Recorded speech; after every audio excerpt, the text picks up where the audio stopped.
మనకున్న strong information ప్రకారం ముగ్గురికి రెడ్ కార్డ్స్ ఇవ్వబోతున్నారు. డీమన్ పవన్, కళ్యాణ్, సంజన. వీళ్ళు ముగ్గురులో ఒక్కళ్ళని ఖచ్చితంగా ఇంట్లోంచి బయటికి పంపించేయాలి రెడ్ కార్డుతో అంటే ఎవరిని పంపించేస్తారు మీరైతే? Kalyan red card, Sanjana red card, demon Pavan red card. ఈ మూడిట్లో ఒకటి కామెంట్ చేయండి. డీమన్ పవన్ వాళ్ళ ఫ్రెండ్స్ కానీ వాళ్ళ ఫాదర్ కానీ మొన్న వచ్చారు, ఆయన అందరూ కూడా ఈ కామెంట్స్ చూస్తారు. కళ్యాణ్ వాళ్ళ నాన్నగారు మొన్న వచ్చారు, వాళ్ళ బ్రదర్ బాను మొన్న వచ్చారు, ఆయన ఈ కామెంట్స్ చూస్తారు వాళ్ళు.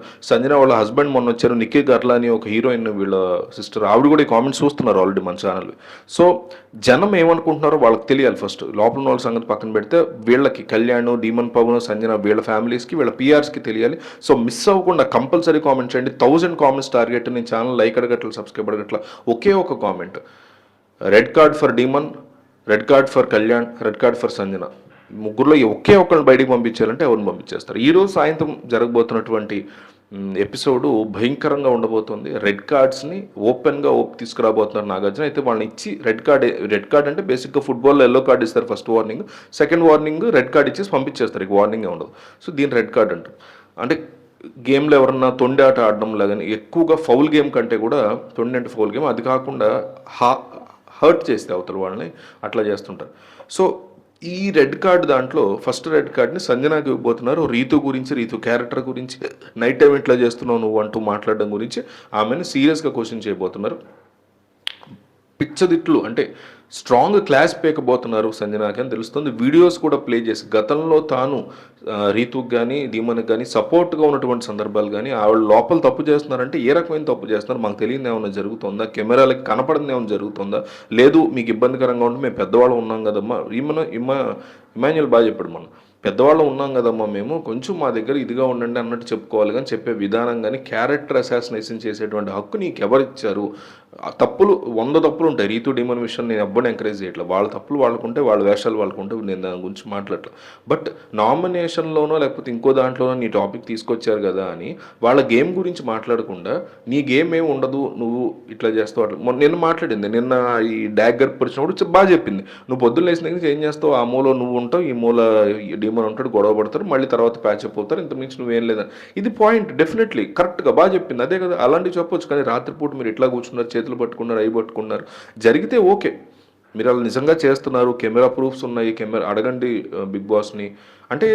తను ఒక పాయింట్ ప్లేస్ చేసినప్పుడు దాన్ని బ్యాక్లో డిఫెండ్ చేయడానికి ఒక స్ట్రాంగ్ ప్రూఫ్ ఉండాలి, లేదా ప్రూఫ్ ఉంటుంది చూడండి కావాలంటే బిగ్ బాస్ని అడగండి అని చెప్పగలగాలి. అదేమీ లేకుండా బ్లంట్గా అట్లా ఎలిగేషన్స్ వేసేయడం వల్ల ఖచ్చితంగా క్యారెక్టర్ అసాసినేషన్ అవుతుంది. అదే చేసింది ఆవిడ. అలానే రీతు ఏమి ఇది కాదు, డీమన్ ఏమి ఇది కాదు, వాళ్ళ వేషాలు వాళ్ళు వేస్తున్నారు. అండ్ అప్పటి నుంచి కూడా సంజనాన్ని తీవ్రంగా టార్గెట్ చేసేసింది రీతు, అర్థం లేని పాయింట్స్ మీద. ఆ రోజు నామినేట్ చేయడం కూడా వర్స్ట్ పాయింట్ మీద చేసింది. మీ మధ్యకాలంలో మీ గేమ్ ఆడలేదు, మీ గేమ్ కనపట్లేదు, అది ఇది అంది. అసలు complete non sense. Suman set game అసలు కనపట్లేదు, అట్లయితే ఇంకొకళ్ళ గేమ్ కూడా కనపట్లేదు, వేరే విషయం. సో ఆ విషయం మీద రెడ్ కార్డ్ తీసుకురాబోతున్నారు. సారీ చెప్పించి, వాళ్ళిద్దరికి సారీ చెప్పించి సంజనాని ఆ రెడ్ కార్డ్ రిమూవ్ చేస్తారు. సో ఇంట్లోంచి ప్యాక్ చేసేసుకోండి, బయటికి వెళ్ళిపోండి, మీకు రెడ్ కార్డ్స్ ఇచ్చేసాం అనే లెవెల్కి తీసుకురాబోతున్నారు. ఒకటి. రెండోది కళ్యాణ్ గురించి. కళ్యాణ్ ఇక రీతుని ఏదో అన్నాడని, బూతులు తిట్టాడని, అందుకే దివ్య ఎక్స్ప్రెషన్ ప్రోమోలో కూడా అనే ఎక్స్ప్రెషన్ ఇచ్చిందని, అందుకే ఇమాన్యుల్ కూడా ఆపడానికి ట్రై చేశాడని, అనకూడని పచ్చిబూతులే మాట్లాడాడని యూట్యూబర్స్ కూడా చాలామంది ఇన్స్టాగ్రామ్లో అక్కడ పోస్ట్ చేశారు. సో నిజంగా అతను అన్నాడా లేదా అనేది హౌస్ మేట్స్ అందరితో, ఎస్పెషల్లీ దివ్య ఎందుకు ఎట్లా ఎక్స్ప్రెషన్ పెట్టింది, ఏ మాట అంటే అతను పెట్టింది, ఆ ప్రాపర్టీస్ తన్నడం ఏంటి, ఆ అగ్రెసివ్నెస్ ఏంటి, ఆ నెబ్బా యాటిట్యూడ్ ఏంటి, వీటి గురించి కూడా నాగార్జున కళ్యాణ్ని క్వశ్చన్ చేయబోతున్నారని తెలుస్తుంది. సో ఈ క్వశ్చన్ చేసే పద్ధతిలో అతనికి కూడా రెడ్ కార్డ్ ఇచ్చి బయటకు పంపించడానికి సిద్ధం చేసి, ఆఖరి నిమిషంలో రీతుకి కానీ, హౌస్ మేట్స్కి కానీ, బిగ్ బాస్ ఆడియన్స్కి కానీ సారీ చెప్పించి అప్పుడు అతను ఆపబోతున్నారని తెలుస్తుంది. రెండు. మూడోది డీమన్ పవన్ కావాలని చేయలేదని అందరికీ తెలుసు. బట్ చాలామందికి ఈ ఇంట్లో ఉండి, అంటే ఈ జియో హాట్స్టార్ కాకుండా కొంత రూరల్ క్రౌడ్ ఉంటారు కదా, వారు ఖచ్చితంగా గొంతు పట్టుకున్నాడు అనే ఫిక్స్ అయ్యారు. సో అందుకని వాళ్ళకు కూడా క్లారిటీ ఇప్పించడం కోసం డీమన్ పవన్ కూడా రెడ్ కార్డ్ ఇచ్చి, అతన్ని ఇట్లా కావాలని పట్టుకోలేదు, ఒక మనిషి ఇంకో మనిషిని ఆపుతున్న సందర్భంలో ఇట్లా వచ్చింది అంతే తప్ప గొంతు పట్టుకోవడం అనేది కాదు, అది కేవలం మూతిని పట్టుకుని ఇట్లా ఆపుతూ ఉంటాం. మరి ఆపరాని మూతి పట్టుకోవడం, నిజంగా గొంతు పట్టినందుకు కళ్యాణ్ ఊరుకుంటాడా, హౌస్ మేట్స్ ఊరుకుంటారా? ఈ పాటి దాని మీద ఎంత డిస్కషన్ జరుగుంటాయి. సంజన ఒక్కతే పోర్ట్రే చేసే ప్రయత్నం చేస్తుంది డీమన్ నా పాయింట్ మీద, అది కూడా తను సేవ్ చేసుకోవడానికి. రీతు అంశం వస్తుంది వీకెండ్, రీతు క్యారెక్టర్ అసాసినేషన్ నేను చేశాను కాబట్టి రేపొద్దున మళ్ళీ ఈ విషయం నా మీద ఎత్తుతారు కాబట్టి అది కవర్ చేయడానికి జనాల్లోకి దీన్ని తీసుకెళ్దాం, తద్వారా జనం ఈ విషయాన్ని మాట్లాడుకుంటారు సోషల్ మీడియా, తద్వారా వీకెండ్లో ఇదే అడుగుతారు, నాది తగ్గిపోద్దేమో అనే ఒక ఒక ఆశతో సంజన చేయడం తప్ప నిజంగా చేసి ఉంటే ఊరుకుంటాడు. ఇమాన్యుల్ ఊరుకుంటాడా, భరణి ఊరుకుంటాడా, జరగలేదు. కళ్యాణ్ ఊరుకుంటాడా ఫస్ట్, తనుజ ఊరుకుంటుంది, ఎవరు ఊరుకోరు కదా. సో ఆ విషయాన్ని కూడా క్లారిటీ ఇవ్వడం కోసం ఈ 3 రెడ్ కార్డ్స్ని ఈరోజు యూజ్ చేయబోతున్నట్టు తెలుస్తుంది.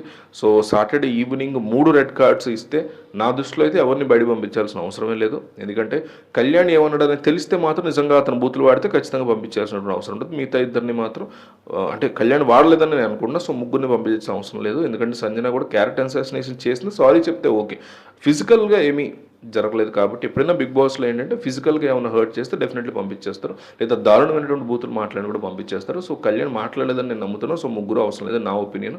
లేదు పంపించాలి అనుకుంటే మాత్రం, అంటే పంపాల్సిన రీజన్ ఉంటే మాత్రం కళ్యాణ్ది ఎగ్జాక్ట్ రీజన్ పెట్టి అప్పుడు పంపిస్తే బెటర్ అని నా ఉద్దేశం. మీకేమనిపించిందో కామెంట్ చేయండి. కింద ఛానల్ డిస్క్రిప్షన్లో నేను ఒక లింక్ ఇచ్చాను, Ramu deals, this is Ramu deals అని. మీరు అక్కడికి వెళ్ళి జాయిన్ అవ్వండి. టెలిగ్రామ్ ఛానల్ అది మాది. అందులో మీకు బాగా ఎక్కువ ప్రైసెస్కి ఉండేటువంటి వస్తువులు, ఇంట్లో వాడే వస్తువులు కావచ్చు, చిన్న చిన్న రిమోట్ వస్తువులు, దువ్వెనల దగ్గర నుంచి మీకు పెద్ద పెద్ద ల్యాప్టాప్స్ వరకు ప్రతి వస్తువు చాలా తక్కువ ప్రైస్కి, దాని ప్రైస్లో 10% ప్రైస్కి వచ్చినప్పుడు వెంటనే అక్కడ పోస్ట్ చేస్తాం. మీరు వెంటనే కొనుక్కోవచ్చు. ఇంట్లో వస్తువులు కానీ రకరకాల వస్తువులు ఉంటాయి. ఒకసారి వెళ్ళి జాయిన్ అయ్యి నోటిఫికేషన్ ఆన్ చేసుకుని మీకు టెలిగ్రామ్లో నోటిఫికేషన్స్ వస్తూ ఉంటాయి. ఒక్కసారి లూట్ జరుగుతూ ఉంటుంది. అంటే ఒక ఫర్ ఎగ్జాంపుల్ ఒక పెద్ద వాటర్ బాటిల్ ఉందనుకోండి, దాని ప్రైస్ ఒక 300 ఉందనుకోండి, అది ఒక 0 ప్రైస్కో రూపాయి ప్రైస్కి ఇస్తుంటారు, లూట్ అంటారు దాన్ని. సో ఆ లూట్స్ కూడా మేము పోస్ట్ చేస్తూ ఉంటాం. మీరు ఈజీగా దాన్ని పర్చేస్ చేసుకోవచ్చు. వెంటనే వెళ్ళి రకరకాల యాక్సెసరీస్ కానీ అన్ని రకాలు పోస్ట్ చేస్తున్నాం. ఒకసారి చూడండి, మీకు ఐడియా వస్తుంది. అండ్ వరల్డ్ ఆర్బిట్ టీవీ అని మనది ఛానల్, అది జియో పాలిటిక్స్ చేస్తున్నాం, దాంట్లో నేషనల్ పాలిటిక్స్ మాట్లాడుతున్నాం. దాని ఛానల్ లింక్ కూడా ఇచ్చా, వెళ్ళి ఒకసారి సబ్స్క్రైబ్ చేసుకోండి అక్కడ కూడా.